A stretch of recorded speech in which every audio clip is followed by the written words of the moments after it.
Imagine a vast horizon where the mind unfolds like an infinite ocean, filled with possibilities and creative power. There, in that vast field of consciousness, an unbreakable truth is born. Abundance is not a distant goal nor a reward reserved for a few.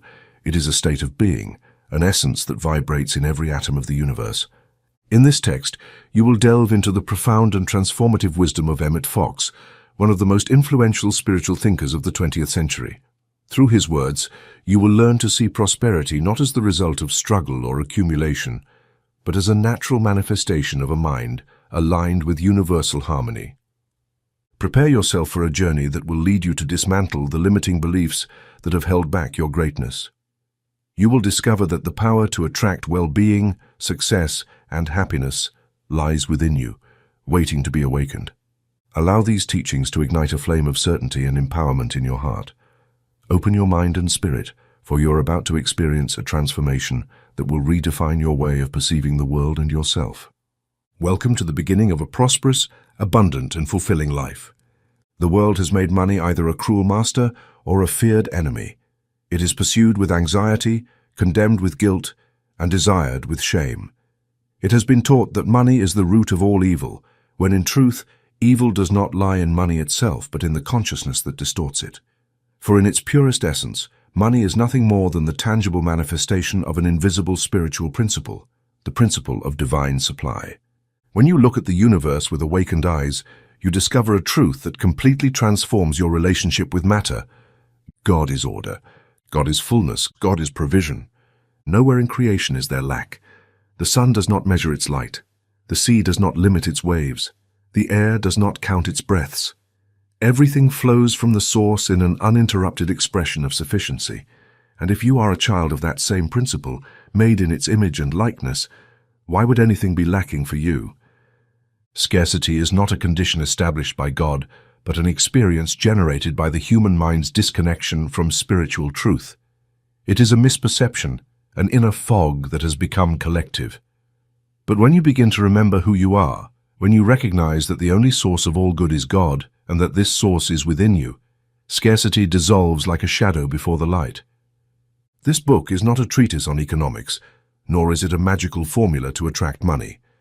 It is a path of return to the spiritual consciousness of abundance, not so that you may worship money, but so that you may understand its sacred place as an instrument of good. Money is a divine idea. It is a symbol of circulation. It is energy shaped to serve, to exchange, to expand good in all directions. It is not dirty. It is not impure. It is not inferior.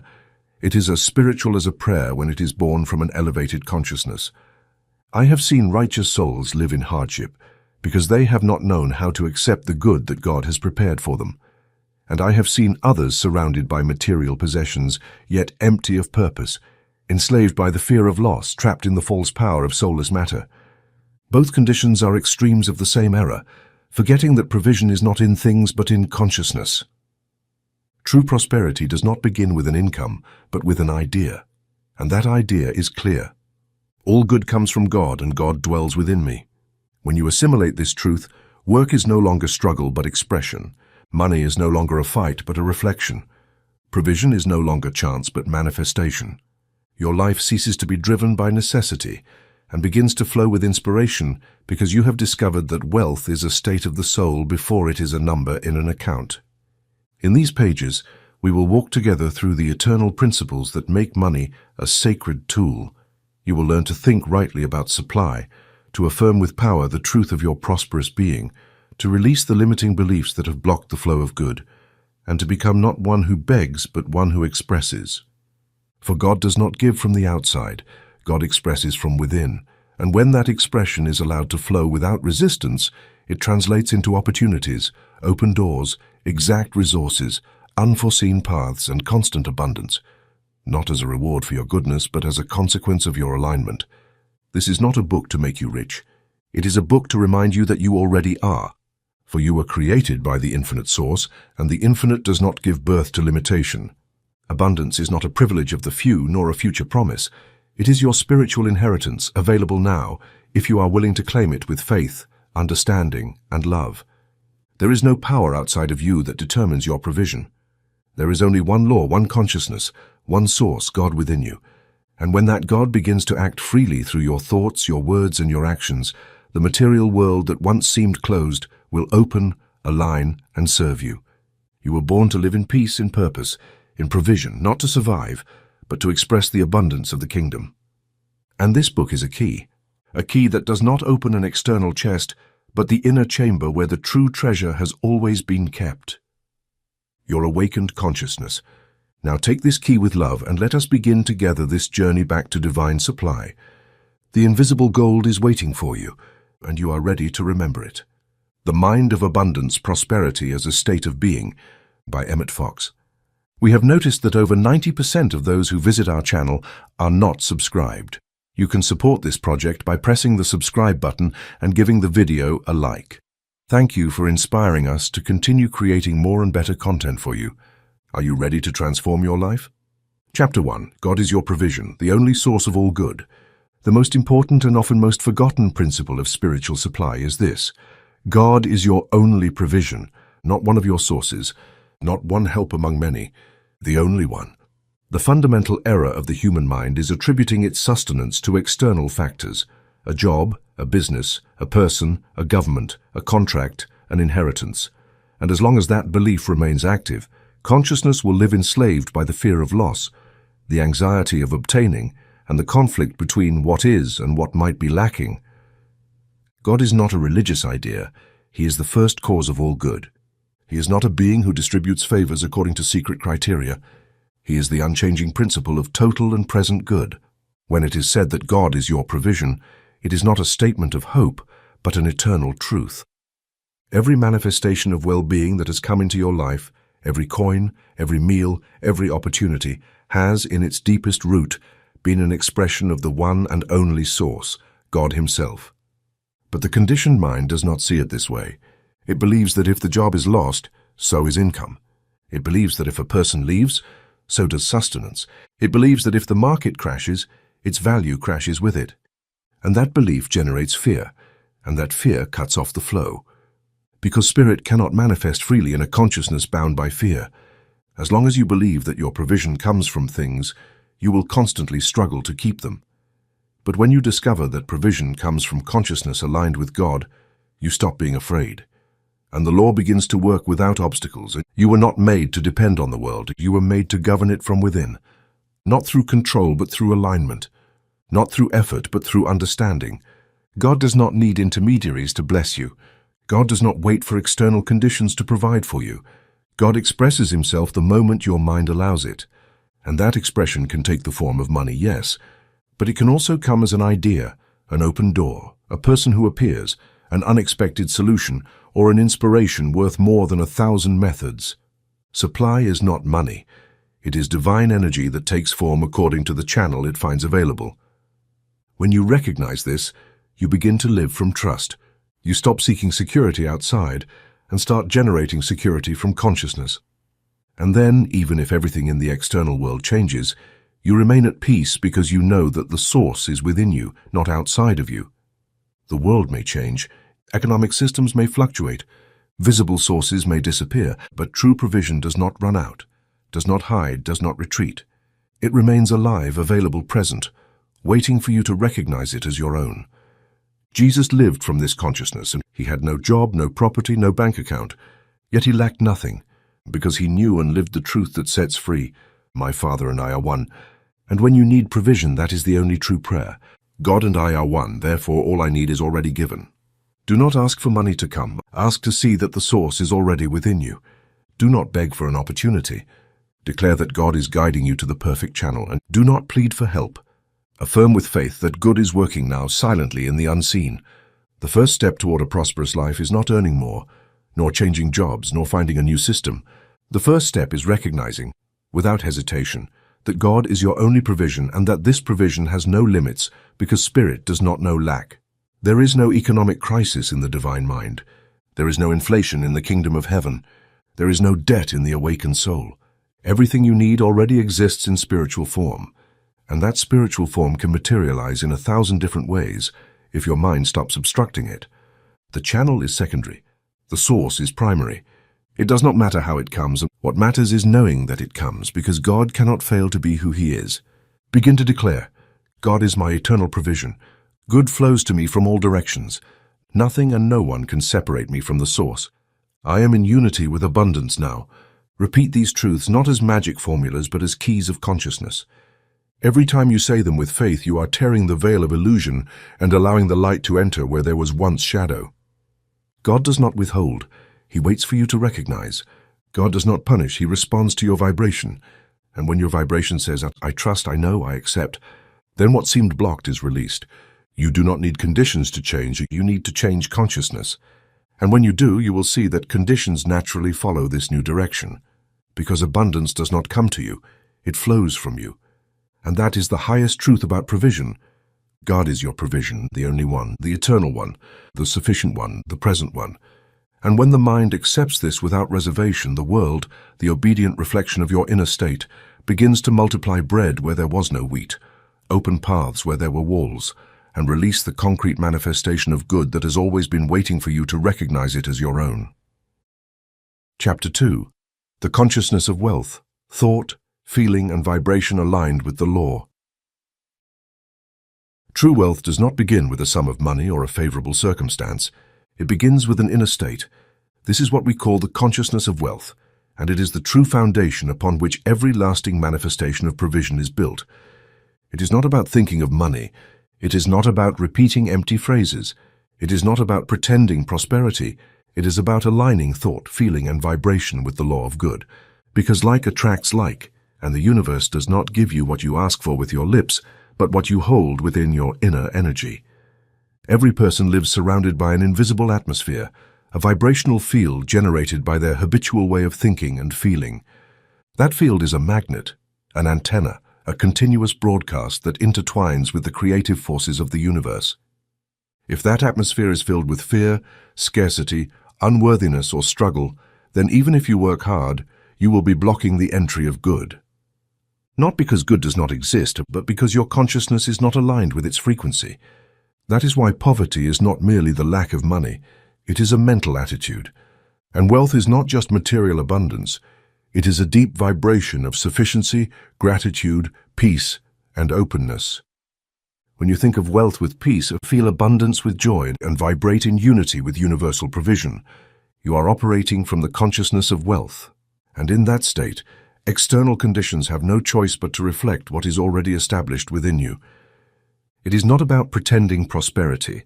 It is about recognizing that you are already immersed in an abundant universe, and that everything necessary for your perfect expression is available right now, if you know how to tune in. The law of good is like a radio station. It transmits constantly, but only those who adjust their dial can hear it. Your thought is that dial, your feeling is the amplifier, your vibration is the signal you send into the field of life, and what you project returns to you, multiplied. How is the consciousness of wealth formed? Not through external accumulation, but through internal training. Every time you choose to affirm truth instead of yielding to fear, you strengthen that consciousness. Every time you bless what you have, instead of complaining about what is missing, you tune into the flow of good. Every time you give with joy and receive with gratitude, you open your energetic field to unlimited supply. The consciousness of wealth is cultivated like a garden. It is cleared of weeds, old beliefs of lack, guilt, and separation. It is watered with elevated ideas, affirmations of humility, sufficiency, and divine order. It is protected with loving vigilance, by guarding what you think, what you feel, and what you decree. You cannot live in peace and abundance if every day you declare, consciously or unconsciously, there's never enough. Everything is too expensive. I don't know how I'm going to make it. Things always go wrong for me. Every word is a seed. Every thought is an order to the universe, and every emotion is a pact with a vibrational reality. The soul that desires to manifest wealth must first break its fascination with lack. It must stop talking about what is missing. It must stop fearing loss. It must stop associating money with sin, suffering, or struggle. And it must begin to think of money as a legitimate expression of divine abundance. Not as an end, but as a means to express more life, more love, more purpose, more service. The consciousness of wealth is not arrogance or vanity. It is deep humility before the perfect order of God. It is saying, I accept all the good that is mine by divine right, and I accept it with joy, without fear, without guilt, without hesitation. Many people pray for abundance but vibrate in rejection. They ask for prosperity but do not feel worthy of receiving it. They declare faith but live, expecting disaster. That is not consciousness of wealth, that is inner duality. And duality does not manifest, it blocks. When you align thought, feeling, and vibration, then the soul becomes a pure channel. And provision, which has always been available, begins to manifest in natural, fluid, and precise ways. Start today. Observe your thoughts about money. Listen to your words. Watch your emotions when you pay, charge, give, or receive. And wherever you find fear, replace it with truth. Wherever you find scarcity, affirm fullness. Wherever you feel anxiety, declare peace. Exercise your consciousness of wealth in small things. Be grateful for the water, the bread, the shelter, the light. Bless your wallet even if it is empty. Declare provision even if you do not see the channel. Vibration adjusts with perseverance, and the law responds with precision. Do not fear apparent delays. You are reprogramming centuries of collective thought based on fear. But if you remain firm, you will see the fruit. Because the law cannot fail, good does not hide, and you are not separate from anything that God is. Think with truth, feel with gratitude, vibrate with certainty, and the wealth that is already yours in spirit will descend into the visible plane as an exact, timely, and blessed form. Because when the soul becomes fertile ground, the seed of good, which has always been ready, blooms effortlessly. And abundance, silent but invincible, envelops you inside and out as the inevitable manifestation of consciousness aligned with the law. Chapter 3, There is no lack in God, breaking the illusion of scarcity. Scarcity is a mirage, an illusion sustained by the human mind that has forgotten its origin. It does not exist in God, nor in His perfect creation, nor in the principle that governs the universe with absolute order. God does not know lack. He cannot be in need. He cannot diminish. And if the soul was made in His image and likeness, how could scarcity be a real part of its inheritance? Lack is, at its root, a misperception. It is seeing through the eyes of separation, believing in a fragmented universe, thinking that good is limited, that there are few resources, few opportunities, little love, little time. But all of this is a lie, repeated for centuries until it became a system. And now, much of the world lives within that erroneous system of thought, building economies, religions, and ideas based on the belief that something is missing. But truth does not change even if most deny it. The truth is this: there is no lack in God, and therefore there is no real lack in you. Divine creation is abundant by nature. Life itself in its design is made to multiply, expand, and flourish. A single seed contains the potential for thousands of fruits. A single idea, born in the mind, can transform into an empire of good. The air you breathe does not run out because you breathe more. Everything that comes from God operates under the law of sufficiency, not the law of limitation. Where does the experience of scarcity come from? It comes from the mind disconnected from the source. It comes from a consciousness hypnotized by appearances. It comes from inherited beliefs, repeated and accepted without question.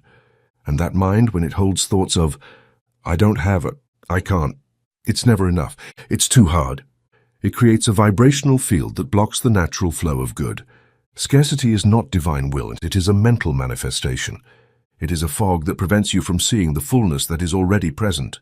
And that fog can only be dissolved by light, the light of spiritual recognition. It is not enough to desire abundance. You must uninstall the internal structure that believes in lack. You must watch over every thought that speaks of limitation. You must transform your language. Stop repeating phrases like, there are no jobs, everything is too expensive, money is never enough, it's too difficult. Every word is an order, every affirmation is a seed, and the universe does not respond to superficial intention. It responds to vibration. The miracle of multiplication. When Jesus multiplied the loaves, He did not act from anxiety. He did not ask how much money there was. He did not calculate whether it was possible. He operated from the consciousness that there is no lack in God. He lifted His eyes, gave thanks, and broke the bread. And the miracle was not something external. It was the natural reflection of a consciousness that refused to accept lack as reality. You too can live from that consciousness. You do not need to master human techniques or complex strategies. You only need to remember that you live in a spiritual universe, and that spirit precedes and governs the material. When that truth becomes flesh in you, everything changes. Not because things appear magically, but because you align with the principle of universal supply. And then, what was already available finds its perfect channel in you. Let go of the idea of scarcity. Let go of the belief that good is scarce. Let go of the idea that you must struggle to receive what is yours by divine right. Let go of the guilt for desiring more. The desire for expansion is natural. It is not greed. It is divine impulse. God does not want you to just survive, and He wants you to fully express the good that you already are. How to break the illusion of scarcity? Start by looking at the world with new eyes. When you see abundance, bless it. Do not envy it. Do not criticize it. Do not question it. Blessing another's abundance is affirming that abundance is also possible for you. When you pay for something, do not think, now I have less, and think, good circulates and returns multiplied. When the thought arises, it's not enough. Answer, in God everything is available to me. The consciousness of scarcity is a prison without bars, but a prison nonetheless. And the key to freedom is within you. It is found in declaring with faith that there is no lack in God. God is my source. I am united with eternal fullness, and everything I need is given to me now in divine order. Each time you affirm this truth, you break another chain. Each time you choose to trust instead of fear, you move closer to freedom. Each time you think from abundance, you give God permission to work through you. Trust the process. Do not worry about how it will manifest. The how is not your task. Your task is to but think with faith, feel with peace, live with certainty, and the universe will take care of the means. Scarcity, like every illusion, vanishes when it is confronted with truth. And the truth is this: God is totality, God is presence, God is good, and you live, move, and exist within that God. Therefore, you cannot lack anything. Affirm this until it becomes flesh in you. Hold this vision until it vibrates in every cell. And then the fog will lift, the doors will open, and the world, that obedient mirror of your consciousness, will show you that there was never scarcity, only forgetfulness. But now you remember, and that remembrance is the first manifestation of your divine inheritance. Chapter 4. Money as a divine idea, beyond paper, the spiritual symbol of exchange. The human mind, conditioned by centuries of spiritual ignorance, has turned money into an object of fear, desire, guilt, and worship. It is chased as if it were the solution to all problems, and at the same time, it is despised as if it were the root of all evil. It is feared for its power, and condemned for its influence, never truly understanding what it really is, a divine idea. Money at its purest essence. Money in its purest essence is nothing more than a symbol that represents an exchange, circulation, recognition of value, expression of energy. The paper that represents it, the numbers in a bank account, the coins, contracts, and visible forms, these are just temporary wrappings. The real thing is the idea behind it. And that idea comes from spirit. That is why, when money is understood spiritually, it is not dirty, impure, or an enemy of the soul. It is a noble, useful, and temporary form of representing the flow of good in the visible world. The divine principle behind money. God, who is the principle of order, abundance, and perfect circulation, did not create money itself, but He did create the principles that make it possible. Where there is life, there is movement. Where there is movement, there is exchange. Where there is exchange, there is recognition of value. And in a civilized plane, that recognition takes form as money. Therefore, money is not the problem. The problem is the consciousness that worships it or fears it, the mind that denies it or chases it, the judgment that condemns it or hoards it. The problem is not in the symbol, but in the ignorance of its spiritual origin. Money as a divine idea. Money is a divine idea because it is born from the need to give and receive. And giving and receiving are two aspects of the same law, the law of love in action. Where there is love, there is a desire to share. And where there is true sharing, the universe must provide the proper channels for that expression to be possible. One of those channels is money. Purifying your relationship with money. When you bless money, you free it from judgment. When you use it with consciousness, you turn it into a prayer. When you give it with joy, you transform it into a seed. When you receive it with gratitude, you make it a testimony of good. Money has never been the problem. The consciousness of separation has. The belief that there is not enough, that you are undeserving, that if one has, another must lose. That fragmented thinking contaminates the symbol. But the symbol itself is neutral, like water, like fire, like words. Its value lies in intention, usage, the energy behind it. Healing your mind about money. If you want to live in peace with money, begin by healing it in your mind. Do not criticize it and do not reject it. Do not sanctify it, simply understand it. And once you understand it, use it for what it truly is. A temporary expression of an eternal idea, a tool to circulate good, a visible form of recognizing value in yourself and others, a manifestation of divine order in the material world. Changing your internal dialogue about money. When you pay for something, do not think, "I'm losing money." Instead, affirm, "I am circulating energy. I am recognizing value. I am affirming my abundance." When you receive payment, do not think that they are taking from me. Instead, declare that I am receiving what is just. I am harvesting what I have sown. I am opening more channels of provision. Money flows where there is clarity.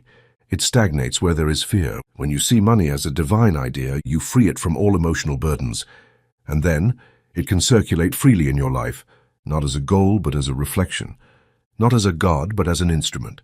Not as something that defines you, but as something that you define with your consciousness. Want more money? Begin by understanding it. If you want to have more money, do not start by asking for it. Start by understanding it. Understand that it does not come from others, nor from luck, nor from physical effort alone. It comes from your level of alignment with the spiritual idea that sustains it. And that alignment is achieved when you think with truth, feel with peace, and act with purpose. The mind that sees money as an enemy rejects it, even while longing for it. The mind that idolizes money becomes its slave, even while possessing it. Only the mind that recognizes it as a divine idea can live in balance with it. The flow of true abundance. Remember, money is not something to fear. Money is not something to worship. Money is not something to chase, and it is something to understand, bless, channel. And when you do that, when your consciousness is clear, when there is no more guilt or attachment, when you use every coin as an act of creation, then money will flow to you and through you, like a river that never dries up, because it knows that its source is not in its banks, but in the invisible spring that feeds it without end. That spring is God, and money, when correctly understood, is just one of his many forms of expression. Chapter 5. Faith as Wealth, the invisible capital that creates all manifestation in the material world. Capital is often spoken of as the foundation of every enterprise, every project, every expansion. It is said that whoever lacks capital cannot start, cannot grow, cannot achieve. But there is a capital far deeper, far more powerful, far more decisive than any sum of money: faith. Because faith is the invisible capital that originates and sustains all true manifestation. Nothing great has ever been born without faith. Everything that has been created with purpose, beauty, lasting impact, has begun with an idea, sustained by an inner certainty. Faith is not a mere wish. Faith is not superficial optimism. Faith is not a rootless desire. Faith is a silent knowing, an inner conviction that declares, "This is real, even if I don't see it yet. This is mine, even if I can't touch it yet. This is true, even if the world says otherwise." Faith does not rely on visible conditions. It is rooted in the spiritual law that transcends them. Faith sees beyond the illusion. Faith is looking at an empty account and knowing it does not define your supply. Seeing a closed door and feeling that a better one is already opening. Facing an obstacle and declaring with serenity, "This too is under divine law, and all that is under divine law must work for my good." A soul that possesses true faith already owns the good even before it holds it in its hands, because faith is possession on the spiritual plane, and what is possessed there must inevitably descend into form. Faith, the law of manifestation. When Jesus said, "Whatever you ask for in prayer, believing you will receive," he was not establishing a random condition, but revealing an eternal law, the law of correspondence, between consciousness and manifestation. It is not enough to pray, one must pray believing. It is not enough to affirm, one must affirm knowing. It is not enough to visualize, one must visualize feeling. And that knowing, that feeling, that deep believing, that is what we call faith. Not blind faith, intelligent faith. You do not need blind faith, you need intelligent faith.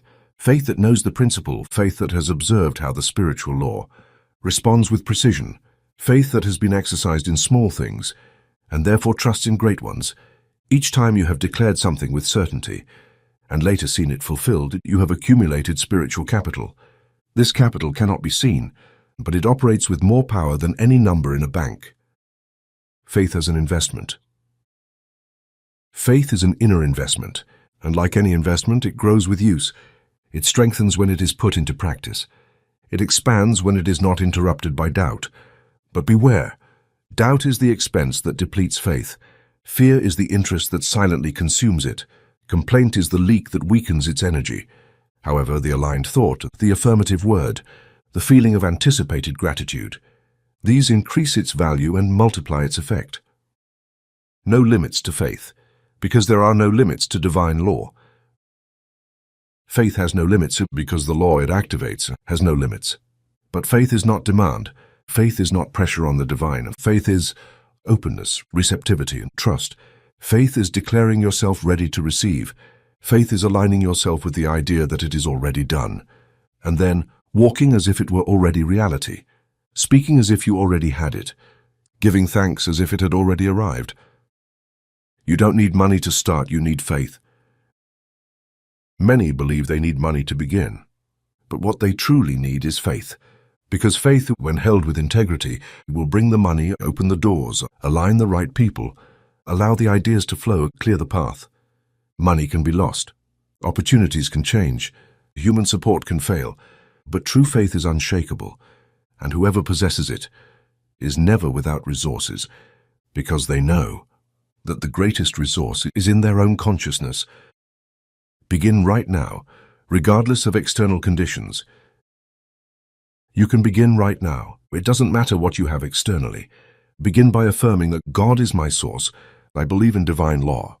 I trust in the good. I know that everything I need has already been given to me in spirit, and it is now coming to me in perfect order. Say this each morning and feel this each time doubt appears.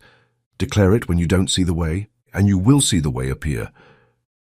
Faith produces, it does not beg. Faith does not demand, it creates. Faith does not push, it attracts. And faith does not beg, it affirms. And that affirmation, when it is vibrant, when it is real, when it is deep, turns invisible substance into tangible form, because all creation begins in the unseen and becomes visible when the soul holds the vision, without interruptions, without fear, without interference. The truest wealth. This is the truest wealth, the faith that moves mountains, the faith that manifests provision, the faith that declares, I and the good are one, and therefore abundance comes to me effortlessly, because my capital is complete and my soul is ready to receive. Chapter 6. Visualizing with purpose, seeing abundance before touching it. The mind is the workshop of God. Within it, invisible forms are sculpted, and as they mature, they become visible realities. Everything that exists was first an idea. Everything you have in your life today was once an image in your consciousness. This is not poetry, this is not theory, this is spiritual law. And within this law, one of the most powerful instruments the soul possesses is visualization. But not a fantasy-based or whimsical visualization, a visualization with purpose, with direction, with spiritual intention. Seeing with the eyes of the soul. To visualize with purpose is to see with the eyes of the soul what has not yet appeared in form, knowing that by holding that vision, with faith, feeling, and alignment, the universal law has no choice but to reflect it into external experience. This is not about imagining for the sake of imagining. This is about creating from consciousness, with the certainty that every image, when held with clarity and emotion, becomes a mold for invisible substance. Jesus said, "Whatever you ask for in prayer, believe that you have received it, and it will be yours." And how can one believe they have already received something that they cannot yet see? By visualizing it, by seeing the result in the mind, as if it were already real, by feeling the fullness of having already attained it in the present, not as a game of illusion, but as an act of conscious creation. The language of the soul. Visualization is the language of the soul, the way it speaks to spiritual substance. It is the architectural blueprint that tells the universe, this is what I desire to express. This is the form I want energy to take. And if that blueprint is clear, precise, and alive, manifestation will not delay. Purpose over ego. For visualization to have creative power, it must be born of purpose, not of ego, not of vanity, not of lack disguised as desire. It must come from the soul, aligned with its truth, with its desire to express more life, more good, more service. When you visualize from fear, the image loses power. When you visualize from urgency, the image weakens. When you visualize from doubt, the image scatters. But when you visualize from faith, from anticipated gratitude, from inner peace, your vision becomes a silent decree, a vibrational command, a spiritual cause. Why many people visualize without results? Many visualize without results because they do it mechanically. They close their eyes and imagine something and then get up with the same worries and the same doubts at the same vibration. That is not visualizing with purpose. To visualize with purpose is to internally become the version of yourself that already possesses what is visualized.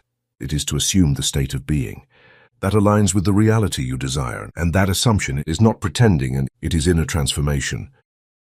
Quality over time. Effective visualization is not measured by time, but by emotional intensity. 1 minute of clear vision filled with faith, joy, and certainty is more powerful than 30 minutes of blurry, indifferent images. And the more you repeat that vision, without anxiety or attachment, the deeper it imprints upon your consciousness. And your consciousness, as a creative field, begins to attract the people, ideas, channels, and conditions necessary to materialize what you have planted within it. Abundance begins with an inner image. You cannot touch what you have not first seen with the soul. A mind that only sees debt cannot create wealth. A mind that only replays the past cannot open new doors. That is why you must train your imagination, not to escape the world, but to transform it from within. Live it now, not in the future. Begin by imagining what you desire to experience, but not as a distant future wish. Live it now within yourself. Feel that you already are. Feel that you already have. Feel that you already stand in that reality. Walk in your mind as someone who has already received the answer. Then step into the world with that vibration. Speak from that vision. Act from that vision. Decide from that vision.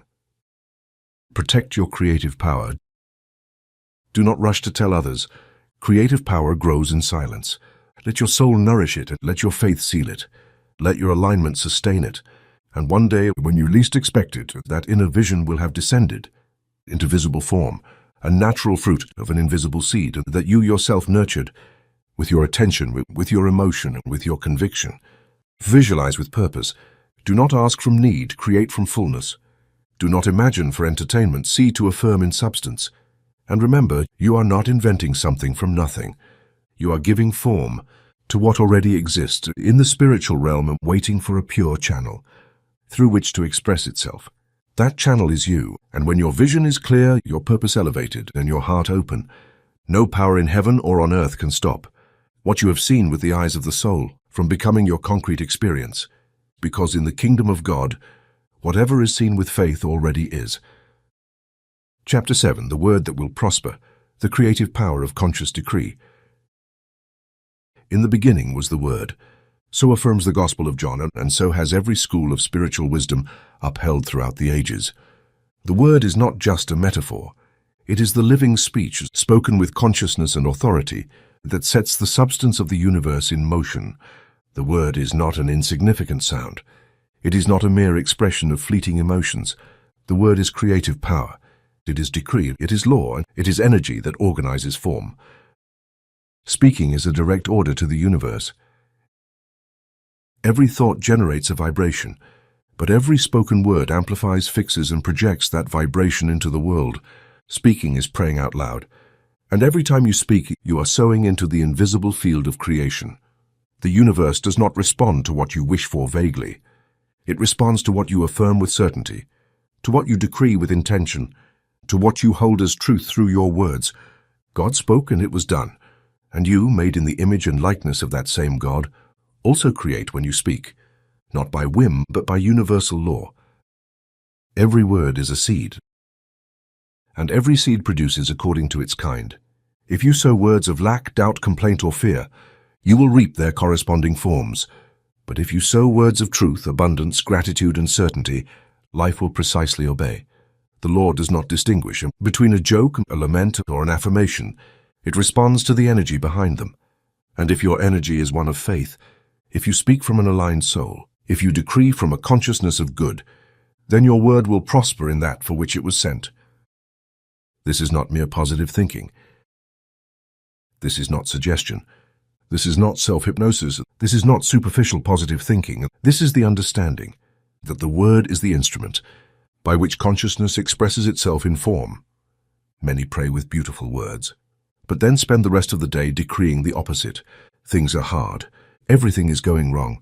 This never changes. I don't have enough. And then they wonder why they don't see results. You cannot affirm abundance in the morning and sow scarcity the rest of the day. You cannot declare faith and then speak from doubt. Your word must be aligned with your vision, and it must be an extension of elevated thought. It must be a channel for spirit, not an echo of collective fear. Prosperity does not begin with money. It begins with the word that comes out of your mouth, and that word must be alive, pure, directed, blessed. Declare what you desire, not what you fear. Affirm what you are, not what the world says you lack. Speak as one who has already received, and your word, clothed in certainty, emotion, and clear intention, will open paths where there were none. When you bless, you multiply. When you bless what you have, it multiplies. When you give thanks for the invisible, you make it tangible. When you speak from your unity with God, you cause the invisible to descend into the visible. That is a conscious decree, a spoken word, delivered with knowledge of the principle, connection to purpose, aligned vibration. Be patient, the word is a living seed. Do not worry if you don't see immediate results. The word is a living seed, and every seed needs time, silence, consistency, and to bear fruit. The important thing is that you keep affirming, not from desperation, but from certainty. Train your mouth to be a sacred instrument. Avoid idle words and avoid empty phrases. Avoid defeatist expressions. Do not join the chorus of fear or the language of lack. You are a creator, and you create when you speak. Speak words that align with universal law. Say each day, abundance flows to me from all directions. My provision comes from God and is unlimited. Everything I need has already been given to me in spirit, and now I accept it, affirm it, and give thanks for it.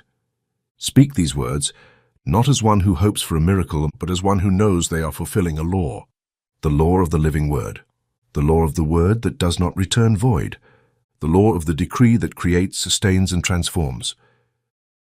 Your life will change when your word changes, and your word will change when your consciousness remembers that you are not separate from the power that created the worlds, that power is within you, and it is released when you speak as God speaks, with truth, with love, with certainty, because a word spoken in alignment is a word that will prosper. Chapter 8. The spiritual tithe, giving from consciousness, not obligation. Giving is not an external act. Giving is an internal manifestation. It is not about quantity, form, or moral obligation. It is about consciousness. The spiritual tithe. The spiritual tithe is not an imposed fee or a system of payment to the divine. It is a living expression of a deeper truth. God is your source, and you are a channel of divine circulation. For centuries, the tithe has been reduced to a mathematical formula, giving 1/10 of your income as a religious duty. But this literal approach misses the higher purpose of the act of giving, because when you give from fear, guilt, or obligation, you are not offering, you are trading, and God does not trade. God gives, and those who wish to receive like God must learn to give like God, freely, joyfully, without fear of loss. The spiritual tithe is not a financial transaction. It is an act of recognition. Everything I have comes from the source, and in returning a part of it, I declare that I trust the eternal abundance of that source. Giving does not diminish, it multiplies. Giving does not impoverish, it expands. Giving does not empty, it unlocks. And when the soul gives with consciousness, the entire universe responds with equal or greater generosity. You are not called to give out of pressure. You are called to give because you understand the law of the circle, the law of flow, the law of sacred exchange. Nothing in the universe is stagnant, everything circulates. Blood, air, light, water, energy, and money is also energy, in a concrete form designed to circulate. And when you allow it to flow through you, you are not losing. You are participating in the circuit of good. The spiritual tithe is not limited to giving money or to a religious place. You can give wherever your heart guides you, as long as you do it from a place of love, gratitude, and understanding. You can tithe to a person who has inspired you, to a work that elevates you, to a channel of light, to a cause that ignites your soul. What matters is not the external destination. What matters is the internal origin of your consciousness. Many ask, should I tithe even if I have little? And the spiritual answer is, if you believe in scarcity, you will continue to sow it. If you believe in flow, even if it's just a drop, when you share it, you open the door. The act of giving is a message to the universe. I trust that there will always be more, and that message has creative power. More than the amount, more than the frequency, more than the place. What generates miracles is the attitude with which you give. Some give large sums from ego, calculation, or desire for control, but such giving does not generate expansion. Others give what they can, but with so much faith, joy, and openness that their seed grows into multiplication. Because the law does not look at the amount, it looks at the consciousness, and when the consciousness is aligned with love and trust, every act, no matter how small, becomes a sacred act. The spiritual tithe also goes beyond money, giving your time with love, giving your attention with presence, giving your word with truth, giving your energy to a noble cause. All of this is the tithe of the soul, and when you give in this way, you are not losing time and you are sowing eternity. The one who gives from obligation counts what they give. The one who gives from consciousness knows that what they give is part of themselves, and therefore they can never lose it. When you give with gratitude, what you offer becomes a seed, and the spiritual soil, which is consciousness, returns it to you 100-fold. Not always in the form you expect, but always in the form that blesses you most. Make giving a conscious practice, and don't wait until you have much to start. And start today with whatever you have, but with all your heart. And you will see that life responds, because by giving you recognize yourself as part of the flow, and those who recognize the flow live within it. Say every day, I am a channel of divine good. I give with joy, I receive with gratitude, I circulate with faith. The universe in me gives without ceasing, and therefore my provision is inexhaustible. This is the tithe that prospers, not the one that seeks profit, but the one that expresses truth, not the one that is measured by calculation, but the one that comes from the soul. And this silent, invisible, vibrant tithe opens doors where none were known, and showers blessings over a life that no longer fears giving, because it has understood that in God, nothing is lost and everything is transformed. And every act of giving is an act of receiving in the form of grace. Chapter 9, Abundance Without Guilt, Healing the Relationship with Receiving. Receiving is a spiritual art, and it is not simply taking what is offered, nor accumulating without measure, nor claiming it as a human right. Receiving, in its highest form, is accepting with gratitude what already belongs to you by divine right. However, many souls find it easier to give than to receive. In the act of receiving, guilt arises, judgment, the old conditioning that associates abundance with selfishness, vanity, and disconnection from God. But that belief is false, and as long as it remains active within you, abundance cannot flow freely, because the spiritual law cannot force you to accept what you internally reject. Guilt is an invisible barrier that blocks supply, no matter how much you affirm, decree, or visualize. And to truly receive, you must first heal that wounded relationship with the act of accepting good. God does not want you to live in limitation. He did not create you for scarcity or for perpetual sacrifice.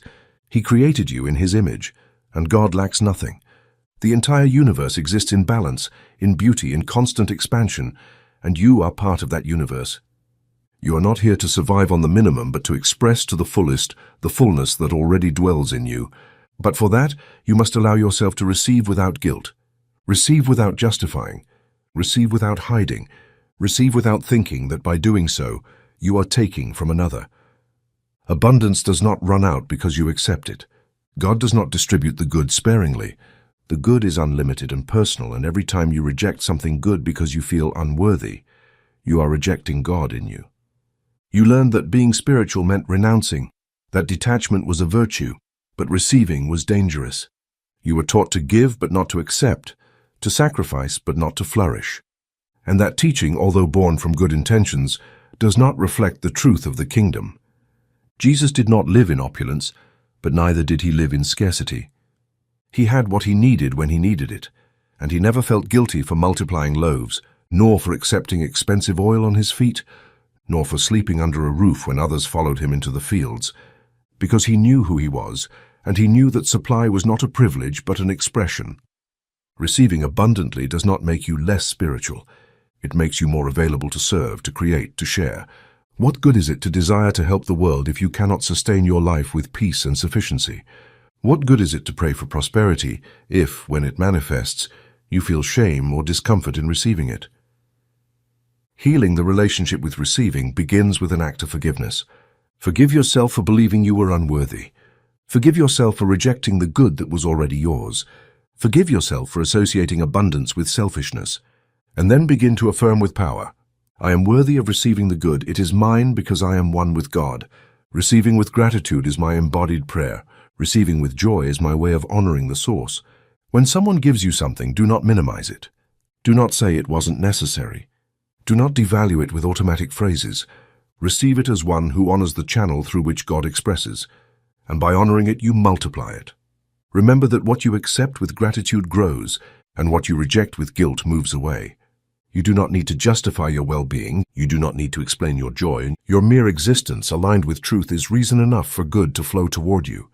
When you accept abundance without guilt, you bless the world, because you become a living testimony that God provides, that good is not a theory, that correct consciousness produces visible fruit, and then what you receive is no longer only for you. From that place of peace and fullness, you give with more generosity, serve with more joy, love with more freedom, not from sacrifice, but from shared abundance. Receiving is not a privilege, it is a divine function. Every breath is proof of it. God gives you every moment without measure. Who are you to limit what the Creator offers you? Open your hands, open your soul. Receive with joy without explanation, and let the world see in you someone who has remembered. That accepting good is accepting God Himself, manifesting through beautiful, necessary, and perfect forms. Because when you heal the guilt of receiving, abundance no longer hesitates at your door with timidity. It enters with certainty, knowing that it has found in you an open home, an elevated consciousness, a soul ready to manifest heaven on earth. Chapter 10. Work as divine expression, transforming effort into a channel of prosperity. Work in its highest essence is not a burden, it is a sacred expression. It was not conceived by God as punishment, nor as an instrument of slavery, nor as a price to pay for survival. Work is a divine opportunity to manifest the inner life in the outer world. It is a way to give form, to serve, to channel creative energy. But when its true purpose is forgotten, work transforms into routine, into exhausting effort, into anguish. And then instead of being a bridge to prosperity, it becomes a wall that prevents the soul from experiencing spiritual supply. The law of life is expression. Everything that lives expresses. The tree gives fruit, the river flows, the flower opens, the sun radiates light. Thus the soul is designed to express, and work, when done from the correct consciousness, is not just an external activity, it is a prayer in motion. It doesn't matter if you sell, if you heal, if you teach, if you repair, if you cook, or if you build. When you do it with love, with presence, and with integrity, you are serving as an instrument of the Spirit. The world's mistake has been to reduce work to an obligation, a transaction, a means of survival. But the soul that has spiritually awakened works not to earn, but to express. And by expressing with truth, the universe takes care of remunerating, multiplying, and sustaining. Work is not the source of your sustenance. God is the source. Your job, your business, your activity is just a channel, and when one closes, another will open if you keep your consciousness aligned. But if you make work your God, if you give it the power that only belongs to the source, then you will be bound by fear, competition, and anxiety to produce. Work must regain its divine dimension. It is not a means to make money. It is a means to give the best of yourself to the world and trust that that good will return multiplied. Because that is how the law works. When you work out of obligation, you sacrifice your energy. But when you work for expression, you expand your soul. And that expansion is prosperity, even if it has not yet manifested in monetary form, because prosperity is not only measured in income, but in inner peace, in purpose, in spiritual freedom. If today you feel that your work does not reflect your soul, do not reject it. Transform it with your consciousness. Bless what you do, even if it seems small. Do it with excellence, even if no one sees it. Do it for God, not for the paycheck. Do it as if it was service to the Spirit, and it will be. And if the time comes to release an activity that no longer aligns with you, do it without fear, knowing that God does not abandon you. Every time you close a door in obedience to your inner voice, the law opens another one, broader, more perfect, more true. Stop struggling to earn a living. Life is already yours. You don't have to earn it. You must express it, and work is one of the purest ways to do so. Prosperity flows more easily when work is joy, because joy is a high vibration, and high vibration attracts blessing. You don't need to change activities to change your vibration.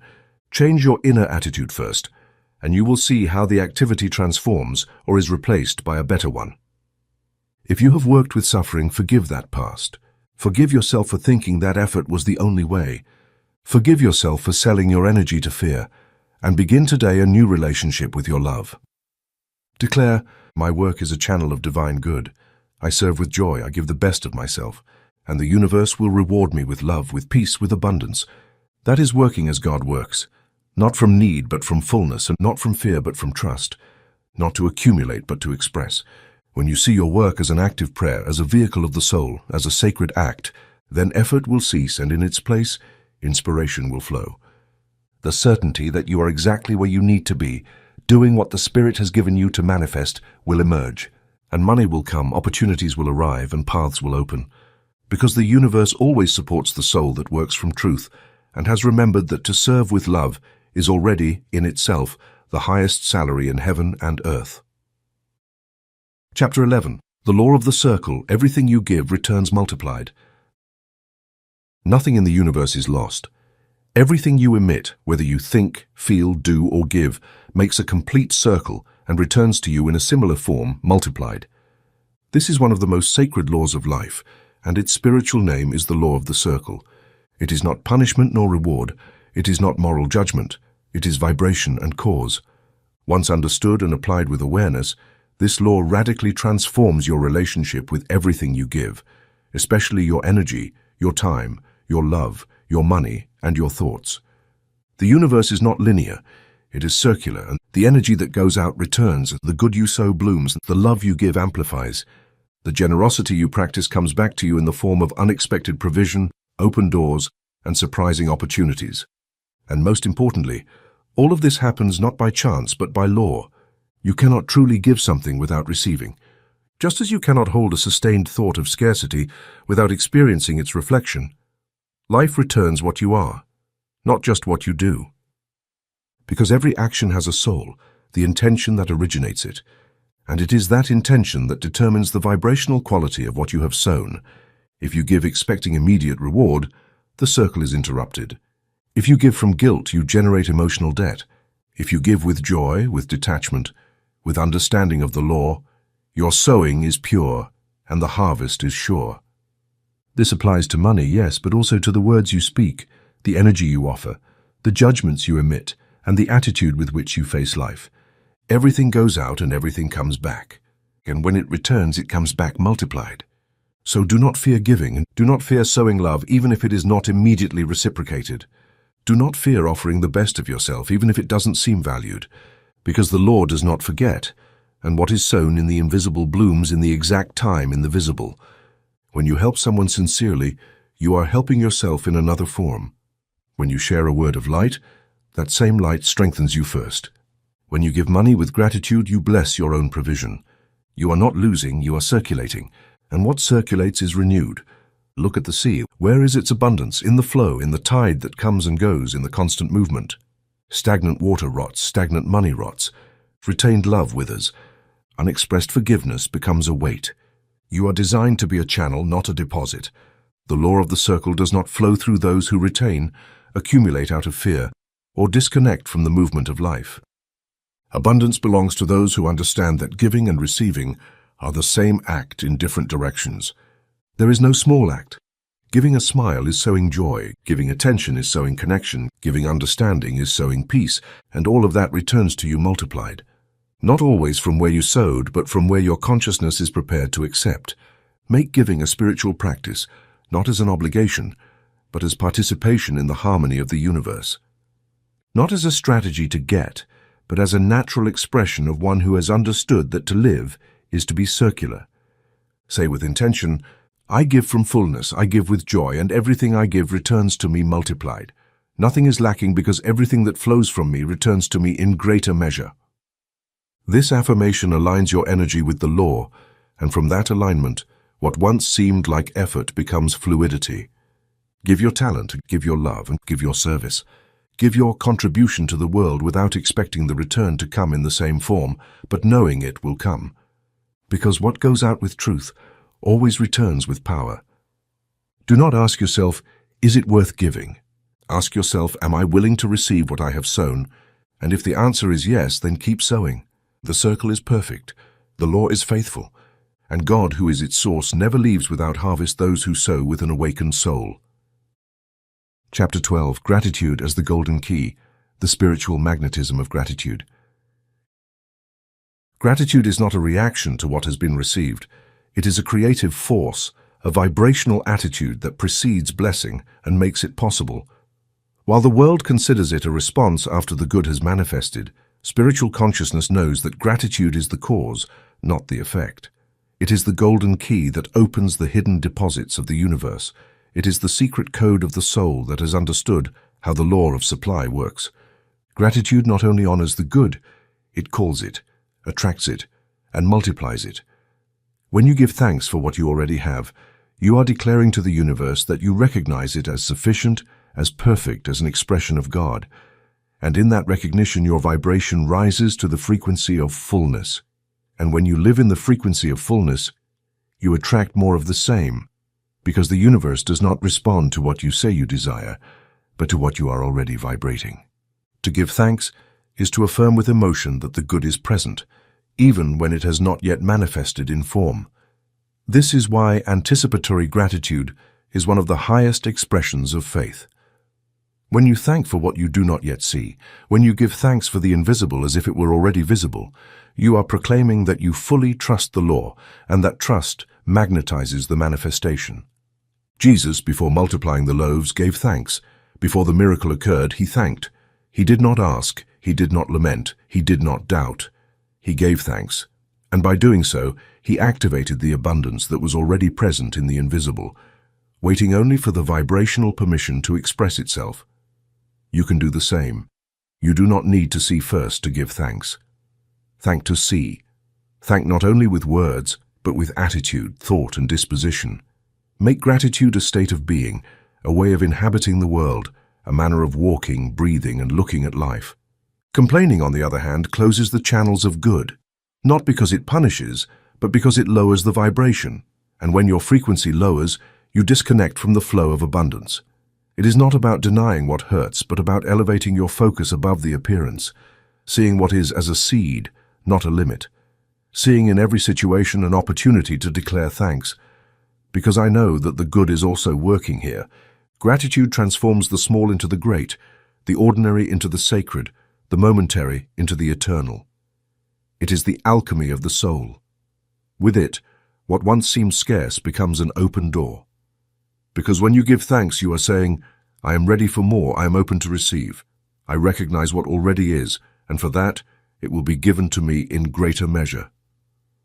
Prosperity does not grow in ungrateful ground. Gratitude fertilizes everything. If you have little, give thanks. If you have much, give thanks even more. If you are waiting, give thanks as if it were already here, because that as if is the bridge between the spiritual and the material. Start practicing gratitude with intention.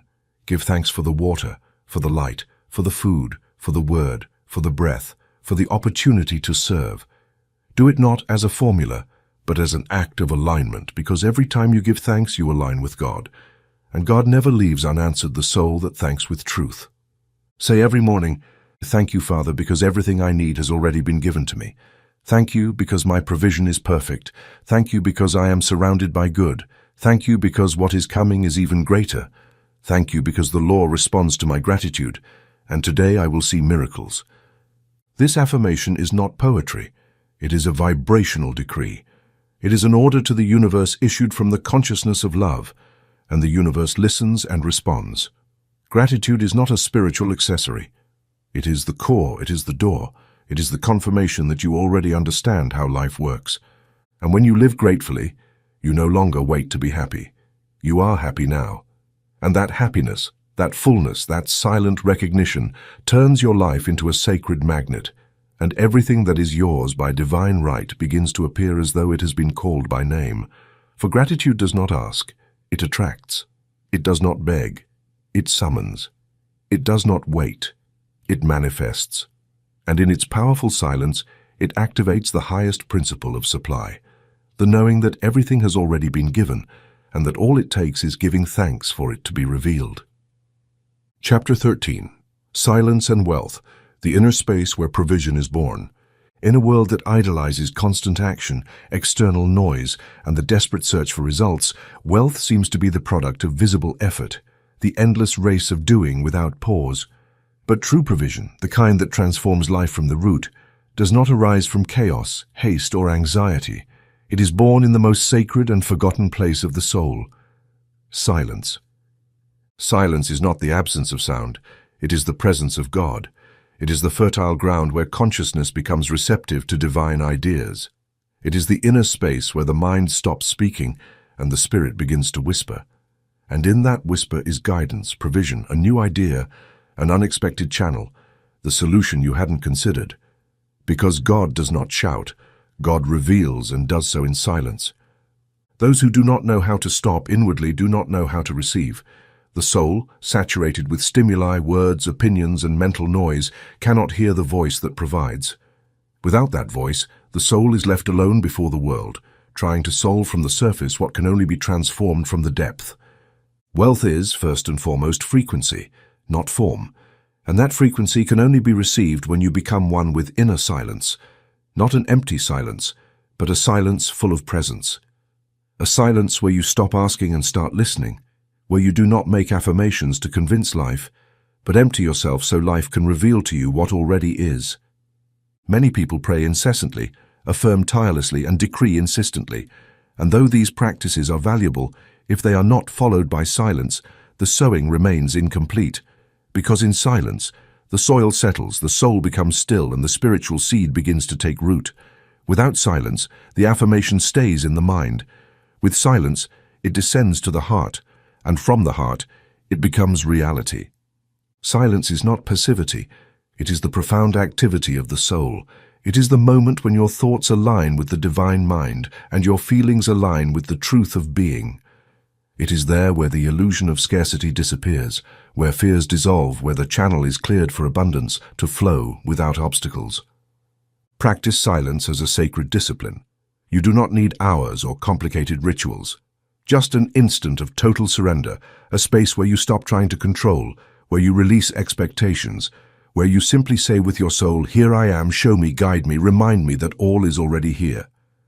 And in that moment, without words, the idea that will change your situation may come, the certainty that replaces fear may emerge, or the clear image of the next step may appear, not because you searched for it with effort, but because you allowed it through silence. True wealth is born first in the soul, and the soul can only conceive it in the fertile void of silence. Like the seed in the darkness of the earth, like the gold within the mountain, like the pearl in the depths of the sea, divine provision is revealed in the deep, not on the surface. Quiet the mind so that the spirit can speak. Stop explaining, justifying, calculating. Just enter, just be, just listen. And in that being, the soul remembers its inheritance. There is no anxiety in silence. There is no rush. There is only presence. And in presence, everything already is. Make silence your daily refuge. 5 minutes of sincere connection with the source are worth more than hours of frenetic activity. Not because doing is bad, but because doing without being leads to exhaustion. And you are not here to exhaust yourself. You are here to manifest from fullness. Declare, "In silence I receive, in silence I align. In silence, abundance takes form." Nothing is missing because in silence, everything is remembered. And every time you return to that inner space, the outer world will be ordered according to your vibration. Answers will come, paths will open, peace will be constant, and money, opportunity, and well-being will no longer be objects of search but natural expressions of a consciousness that has learned to listen before asking, to receive before running, and to trust before seeing. Because silence is the matrix of all creation, and in it the eternal wealth of God takes form to manifest in your life, not by effort, but by alignment. Chapter 14. Eliminate financial anxiety. Mental peace as the foundation of provision. Financial anxiety does not arise from a lack of money, but from a disconnection with the source. The fear of not having enough, the anxiety about the future, the sleeplessness that accompanies upcoming payments are not material problems in themselves. They are symptoms of a consciousness that has forgotten who governs the supply. And as long as that consciousness is not healed, no amount of money will be enough to bring true peace. You could double your income and still fear losing everything. You could save for years and still feel vulnerable. You could get the job you always wanted and still live in constant tension.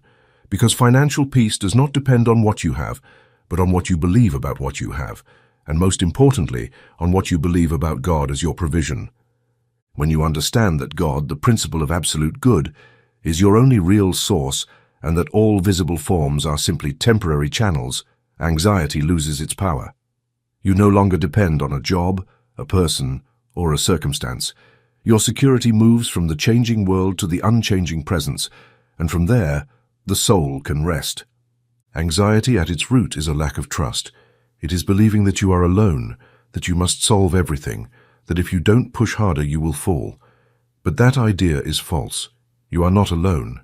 You are supported by the same law that sustains the galaxies, the same power that makes the field bloom effortlessly, the same love that feeds the birds without salary. It is the one that takes care of you. Anxiety arises when the soul wants to control, when it fears that if it lets go, it will be lost, when it believes that its well-being depends on the external. But the truth is that nothing external can give you what inner peace already contains. If you want to transform your relationship with money, start not by seeking more, but by finding peace in the now. Breathe, stop, look at what you already have, give thanks, and repeat in silence. I am supported by the divine law. My good does not depend on the world. Everything I need comes to me with peace, with order, with perfect opportunity. The restless mind blocks the flow, not because God withholds, but because an anxious consciousness does not know how to receive. It is closed, fearful, vibrating in lack. The law can only operate with freedom where there is openness and trust. Anxiety also contaminates your decisions. It makes you accept unworthy jobs, pushes you to act in haste, drives you to negotiate from fear, and all of that generates more chaos, more confusion, more imbalance. That's why the first step is not to act, it is to calm down. And from that calm, guidance will appear, the next step will be revealed, and order will return. You do not need to have everything figured out to be at peace. You need to be at peace so that everything can be resolved. Because peace is not the reward. It is the inner condition that allows supply to come without obstacles. Make peace your financial priority. Before worrying about the world, ask yourself, am I aligned with the peace that allows the good to flow? Declare every day, my security is in God, not in numbers or accounts. The peace I feel is the sign that everything is in its place. Nothing is missing, nothing threatens me, because I live in the law of good and it sustains me now. When you live from this consciousness, you will be able to walk among debts without feeling distress. You will be able to face an economic challenge without panicking. You will be able to hold your faith even when the facts seem to say otherwise, because your peace will no longer be a result of the external, but a reflection of your union with the source. And that peace is creative. It opens paths, attracts opportunities, dissolves obstacles, because it is high vibration, and high vibration always calls forth the like. You do not need to control, you need to trust. You do not need to know how, you need to remember who, and that who is God in you, working without noise, without delay, without error. Allow peace to settle before the solution, and you will see that the solution comes not as a result of your struggle, but as a natural gift of your alignment with good. Because when the soul stops running and enters the rest of the spirit, everything necessary begins to come, without anxiety, without lack, without fear, only with peace. Because peace is the sign that you are already at home, and in your home, nothing is ever missing. Chapter 15. Live as a channel of good, becoming a constant instrument of divine wealth. The ultimate purpose of all spiritual teachings about money and provision is not to accumulate more, nor to live in comfort alone, nor to demonstrate personal power. It is to become an open and constant channel of divine good. A soul that has understood the true origin of wealth no longer seeks to hoard it for itself, but to allow it to flow through them into the world as a living expression of love and law. You are not here to be a passive recipient of blessings. You are here to be a conscious conduit, a point of passage, an open door through which eternal abundance can take form and touch other lives. Being a channel means not resisting, not clinging to the flow, not fearing scarcity because you already know that the source is inexhaustible. Being a channel is not a privilege for the few, it is your deepest nature. You were created in the image of the Creator, and the Creator never stops giving. Just as the Creator gives, you have not come to accumulate out of fear, but to allow everything that comes to you, ideas, talents, resources, provision, to circulate, multiply, serve, and bless. When you understand this, fear disappears. You no longer ask, "What if I run out?" because you know that nothing can be lacking to the channel that remains open. The river that flows does not dry up. The air that renews itself does not stagnate. And the soul that gives in unity with God never empties. Being a channel involves responsibility, yes, but not a burden, a joy, because you know that you do not own anything, and therefore you cannot lose anything. You are a steward of good, not its origin. And this recognition gives you freedom. Stop thinking in terms of my money, my wealth, my achievements, and begin to affirm, I am a channel of divine supply. What flows to me flows from God and returns to God through me. In this consciousness, your life becomes an extension of the kingdom, and provision no longer needs to search for you because it has found in you a willing, trusting, and clean instrument. Living as a channel also means allowing yourself to receive, because a closed channel at one end does not serve its purpose. If you only give but do not receive, you interrupt the cycle. If you only ask but do not give, you hinder the flow. Giving and receiving are one in the law of the channel, and both require openness, humility, and faith. When you circulate good through words, service, resources, ideas, time, you are contributing to the universal order. You are affirming with your life that God provides, that abundance is real, that the law works, and this affirmation lived becomes a magnet. The universe responds to the useful channel by expanding its capacity. God gives more to those who know what to do with what is given to them, not as a reward, but as a natural expansion of the law. You do not need to wait until you have much to be a channel. You can begin now with what you have: a word that comforts, a coin that blesses, a talent that helps, an idea that serves, a gesture that uplifts. Every act is an opening. Every opening is one more door for good to flow. And that flow renews you, prospers you, protects you. Declare, I live as a channel of divine good. Everything I give enriches me. Everything I receive, I share with consciousness. I am part of the eternal movement of abundance. Nothing is denied me because I do not deny the flow, and where I am, the wealth of God manifests with grace, order, and perfection. When this affirmation becomes flesh in you, you no longer wonder if you will have or not have. You simply are. You are the channel, you are the bridge, you are the means, and the good that flows through you envelops you, fills you, and elevates you, not out of selfish desire, but because this has been so from the beginning. The soul that places itself in service to good becomes fertile ground, a brimming cup, a silent instrument of the wealth that does not deplete. And then your entire life, every word, every action, every decision becomes a living testimony that God not only provides, but seeks in you a pure, brave, and joyful way to pour His abundance into the world.